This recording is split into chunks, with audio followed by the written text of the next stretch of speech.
जजेस वाला मामला, आज प्राइम मिनिस्टर की उस पर एक स्टेटमेंट भी आई, ख्वाजा आसिफ की स्टेटमेंट का मैंने जिक्र किया। तो क्या ये मुनासिब वक्त नहीं है कि जो अचानक लोगों का ज़मीर जब जागता है, कभी 5 साल के बाद ये मुफाद के तहत ज़मीर सुला दिया, मुफाद के तहत ज़मीर जाग गया, आज वक्त है कि जिस के साथ अगर माजी में कोई दबाव की वाक़ सूरत हाल है, चाहे वो सहाफ़ी हों, वो सियासतदान हो, वो जजेस हों, एक ऐसा फोरम हो जिस पर वो आएँ और बताएं कि उनके ऊपर क्या दबाव रहा था और किसने डाला। ये बात ये नहीं है कि अब उन्होंने क्यों कहा।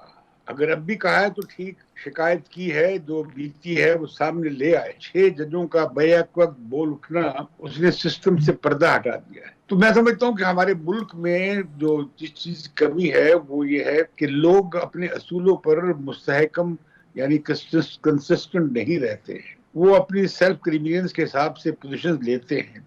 क्यों नहीं ये सारी पार्टियां पार्लियामेंट में इकट्ठे होकर अदलिया की आजादी में जो एनक्रोचमेंट हुआ है या जो मीडिया की आजादी खत्म की गई है उसके हवाले से मिलकर एक जॉइंट पोजीशन ले लें और लेजिस्लेशन कर लें? क्यों नहीं कर सकते? क्या सब मिलकर एक जॉइंट एक्शन ले सकते हैं, कदम उठा सकते हैं? क्या बाकी जज भी बोल सकते हैं? क्या वो जो उन्होंने तो तकादा किया था एक जुडिशियल कन्वेंशन का, अब जुडिशियल कन्वेंशन अगर हो तो उसमें जजेस आए, सेशन जजेस भी आए, वो बताएं कि उनके साथ कब कब क्या दबाव डाला गया। अब फिर ये मामला आएगा कि जब फुल बेंच बैठेगा तो फुल बेंच क्या तफ्तीश तो नहीं कर सकता।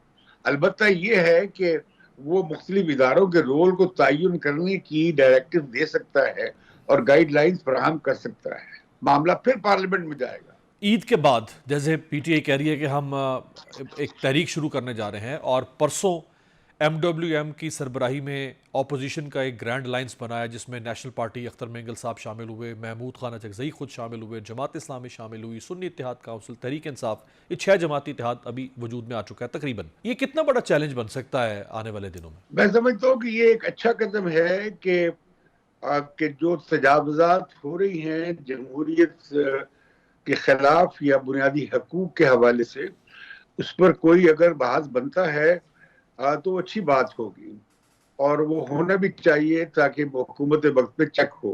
और मैं समझता हूँ कि मीडिया को उन इश्यूज पर फोकस करना चाहिए, जैसे मिसिंग पर्सन का मसला है, जैसे बलूचिस्तान का मसला है, इन इंतखाबात का जो भी हुए हैं उनके हवाले से उनकी क्रेडिबिलिटी का मसला है, स्टेट का क्राइसिस है। और ये जो सिविल मिलिट्री रिलेशनशिप का जो एक पुराना एक मसला चला आ रहा है जिसकी वजह से सारा क्राइसिस है, उसमें जो जो मैंने प्रेस रिलीज देखा है उसमें जो इश्यूज उठाए गए हैं वो अच्छे इश्यूज उठाए गए हैं। लेकिन आप समझते हैं कि इससे बहरहाल ये सब अगर इकट्ठे होते हैं तो इनकी एक अच्छी स्ट्रीट पावर बन सकती है? हुकूमतें वैसे स्ट्रीट पावर से इतनी आसानी से इस मुल्क में गई तो नहीं है, क्योंकि जब तक एक पेज रहता है तब तक हुकूमतें कायम रहती हैं। तो ये हुकूमत भी एक पेज है, ये हुकूमत खतरे में तो नहीं जाएगी? देखिए, मैं समझता हूँ कि ये जो तहरीक इंसाफ का जो एक तस्वर है ना, नी जर्क रिएक्शन वाला कि बस एक हम हल्ला बोलेंगे सब कुछ बदल जाएगा। हमने खुद, मैंने जाती तौर पे 50 साल से ज्यादा जमहूरियत के लिए जिद्दोजहद की है और बड़ी बड़ी तहरीकें हमने देखी है, उसका हम हिस्सा रहे हैं और हमने उसके नतायज भी देखे हैं और बड़ी मायूसी भी होती है। तो ये कुछ जल्दी नतायज अखज़ होने वाले नहीं है। ना ही इन 6 जजों